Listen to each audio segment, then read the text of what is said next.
What's up, you guys? Guys and gals and girls and dudes, ladies and gentlemen. I don't have nobody that identifies as anybody that I'm aware of on my channel or that would see this. I don't care if you do. Why's that so bright?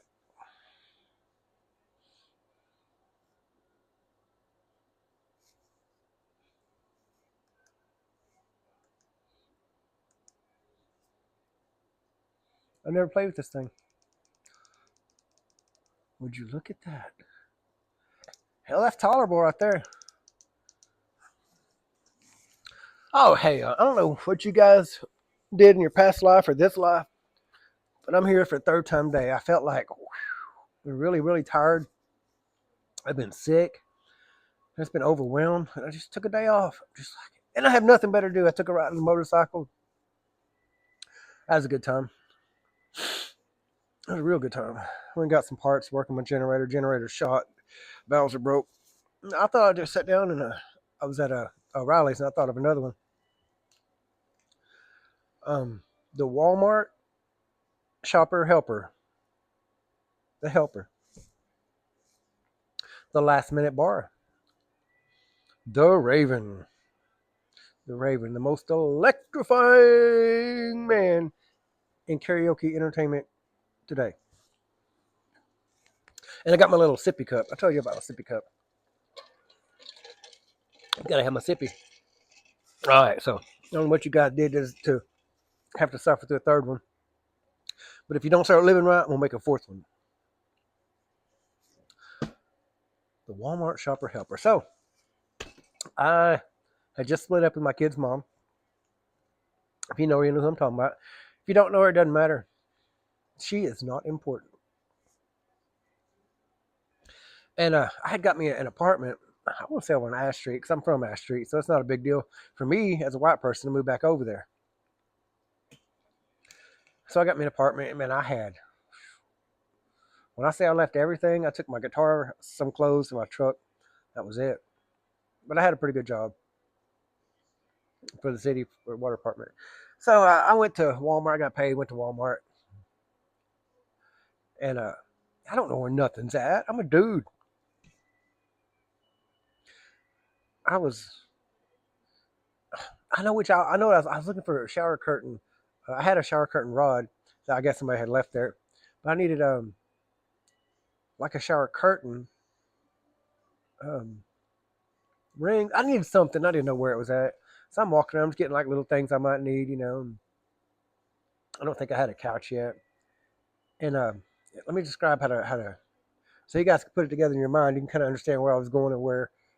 Um, Back then, if you get down towards Garden Center, the aisles start going this way, and then the other aisles back towards Sporting Goods is this way. If that makes sense. I hope you guys. So as you get to Garden Center, you can look as you're going straight to Garden Center. You can and toys. You can look, and the aisles. A lot of the aisles are this way, and then some of the aisles behind them run this way. Well, at this time, all the aisles, I think, I don't remember. So I'm coming from electronics towards the front of the store, and I'm in the middle of these aisles that go this way, and I'm coming down, towards let's say Garden Center. I don't know. And this woman, cute, golly, she was cute. Probably about my age, maybe a little older. I don't know. I was going down, and I was looking this way, and she was coming out between two aisles. She was coming out, and I just bumped her, boom, with my cart. And I flat didn't see her. I mean, I had just split up, didn't know what I was going to do. Man, it was right as so. I was, hi, excuse me, I'm sorry. Just kind of, and the way I bumped her, like she had to have seen me. There's no way. I'm just kind of walking slow. Boom. I didn't hit her like the end of my cart to the end of her cart. Like her cart was like all the way out, and I like boom. I almost hit. If she'd have been another half second sooner, I'd have ran into her. I just didn't see her. Like her cart was all the way out there. And she said, "Oh, it's fine." And I'm just kind of looking around. She said, "You look lost." I said, "Oh, I'm I'm lost. I have no idea where anything's at. Here." She said, "What are you looking for?" And I told her. She said, "Oh, it's just you was almost there." And I said, "Yeah." She said, "You look like you need somebody to shop for you." I said, "Yeah, for 7, 8 years I had somebody, and it just, you know, whatever. I'm doing it on my own, starting over." She said, "Yeah, I had an old man. He was a piece of shit. He would never work, and then he got to where he wanted to get drunk, put his hands on me, and she said, I just figured that if I'm paying for everything, I don't need to be raising another kid, so I threw his ass out." I said, "Yeah, not the same backstory, but I know that throwing you out feeling, whatever. A 7 year itch, whatever. I don't know. Leave that at that." She kind of laughed. She said, "Yep." She said, "You need somebody to shop for you." And I said, "Yeah, I probably do." She said, "Well, I ain't got nobody to shop for." I said, "Yeah, you mentioned that." She said, "You got somebody to cook for you?" Nope. She said, "Well, I'm a hell of a cook. I ain't got nobody to cook for." I said, "Man, that's horrible." I said, "Well, I guess I'm going to find whatever it is I was looking for. I didn't mean to bump into you. I'm sorry." She just kind of looked at me awful funny. She said, "Okay." And I mean, fuck yeah. I was so sad, y'all. I was just like, my whole life had been, kids, just everything I was used to, gone. And that's kind of the state of mind I was in. No idea what I was going to do, or, man, not down there to the shower, curtain shower, whatever it was I was looking for.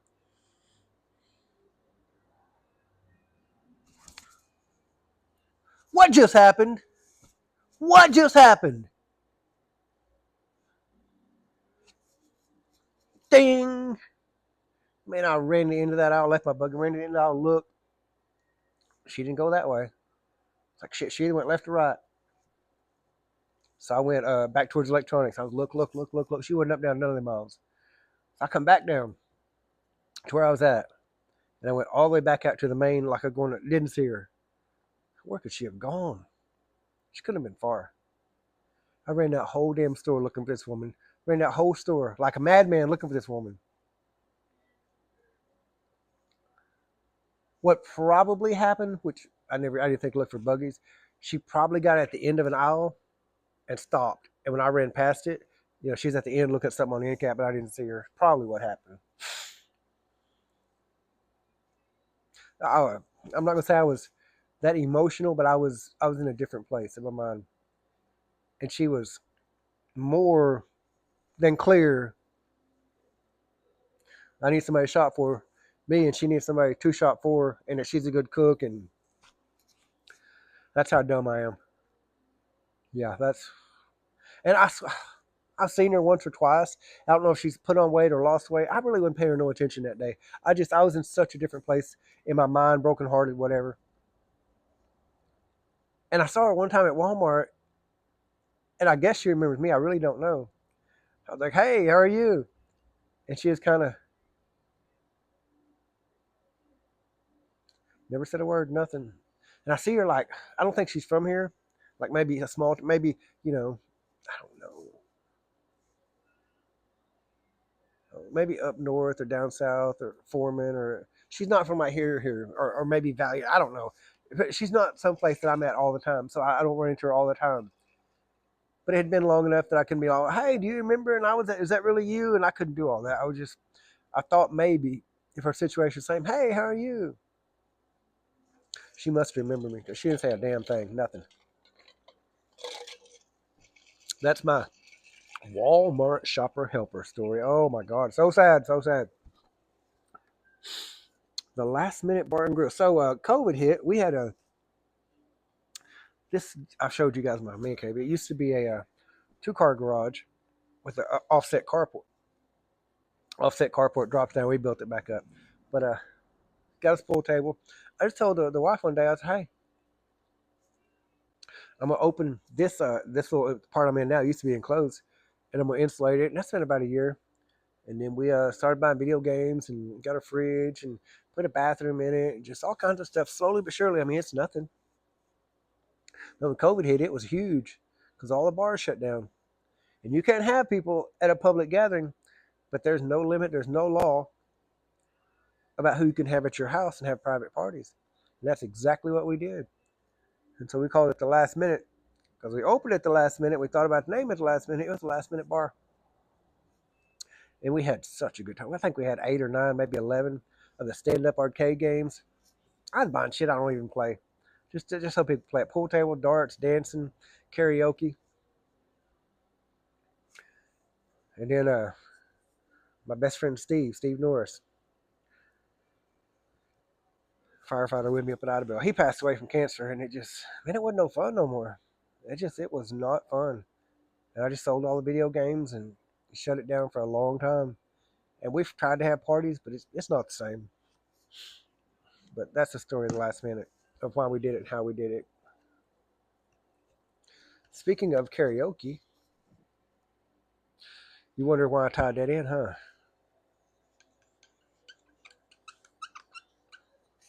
The Raven. Wow. If you guys know Gabe, then you know Gabe. I don't know if I've talked about Gabe or not. I went to high school with Gabe. He was a little bit ahead of me. He got out. He might have been a 88, 89, 90. I don't know. He got out before I did. I got out in 92. I didn't spend a whole long time with him in school because he's older than me, and I wasn't one of the cool kids. But Gabe he was like the Quiz Bowl champion. Like he just wiped the board. Some of the jocks give him a hard time. Different people, just hard time here and there. Hell, everybody gave everybody a hard time. It was high school. That's what we did. So I get out of high school, and I start running into him again. I'm like, hey, man, what's up? And I would see him on Facebook going different places, karaoke. I don't karaoke. I don't. If you guys ever heard me sing, I apologize. So we bought a little karaoke machine. I think of Gabe right off the bat. Uh-oh. I don't know. Something popped up. I said, hey, Gabe, I hold it Facebook. I said, man, we got a karaoke machine. Why don't you come break it in for us? Man, for a long time, we'd have parties where Gabe be karaoke. People would come over to see him karaoke. Like that, we would make the whole night around him karaoke. And people would get in karaoke. His mom would karaoke. And just different people. And then the regular bar opened back up. And then everybody left. And then we holler like, hey, y'all want to know we're going to the bar. No, we're going to the bar. No, we're going to the bar. Cool. And then we shut it back down again. It's like every single time I want to holler at anybody, be like, hey, do y'all want to? No, we're going to the bar. No, we're going to the bar. I finally got tired of asking them because they're going to the bar. And I'm just not a bar person. I mean, it's just, I don't know. I'm just not a bar person. So we quit asking them. We quit having karaoke. We quit doing all that stuff. Or I say, actually, I should clarify. If it's the first or second weekend, they're going to the bar. If it's the middle of the month or to the end of the month, they're all about it. I'm not saying it had to be your priority. I'm not saying that at all. But if I ask you a few times and I know what your priority is, I'm going to leave that alone. You're not my priority either. I'll leave it alone. And that's exactly what happened to a whole bunch of people. And then there's a whole bunch of people that still come around. I mean, there's a whole bunch of people I make my priority. I holler them out, hey, cool. It's just how life works. Uh, 14 minutes. Oh, so told you guys, I don't know if it's on Facebook. I bought a hot dog stand. I think I'm gonna make the icon. I think I'm gonna make it my screen thumbnail. Hot dog heroes. My wife picked that. I think it's a play on the firefighter thing, oh heroes, which I don't go for, but whatever. You know who my heroes are? I'll tell you right now. My heroes are cops. Yeah. People, oh, I don't like the police. That's fine. They don't like you either. My heroes are police. Veterans and police. Not one above the other, both. For the simple reason that we all see a lot of the same stuff. We see blood and guts and the worst and whatever. We lose people that are close to us. Uh, you know, shot, stabbed, killed, just die, whatever. Um, Dismembered, just a car wreck. We don't see it exactly because obviously they don't see what we see. We see a lot of the same stuff. We have a lot of the same emotions. The one thing that separates them from me, while they're my heroes, we fight a fire, or our firefights, what we call them. They don't shoot back. Pretty typically, they don't shoot back. Yeah. If I say I'm in a firefight, I'm fighting a fire. Like I'm in the fire, and I have protective measures, but not fireproof. Don't get it twisted. It's hot and it hurts a lot, and it's a calculated risk. And you do what you can, much like they do. It's calculated risk. You do what you can. Sometimes we don't win. Sometimes they don't win. It just happens that way. But yeah, pretty typically our firefights don't shoot back. Pretty typically. So that's why cops and veterans are my heroes. Do that one in just kind of a little extra. Yeah, bought a hot dog saying hot dog heroes. I got sidetracked, you can tell. Uh, yeah, we'll get some shirts made. We're going to try to get like a little emblem, get that emblem off of there because O'Malley's something. We're not O'Malley's. We're hot dog heroes. So if you see us, he'll drop by. 16 minutes. I think I'm going to upload this one.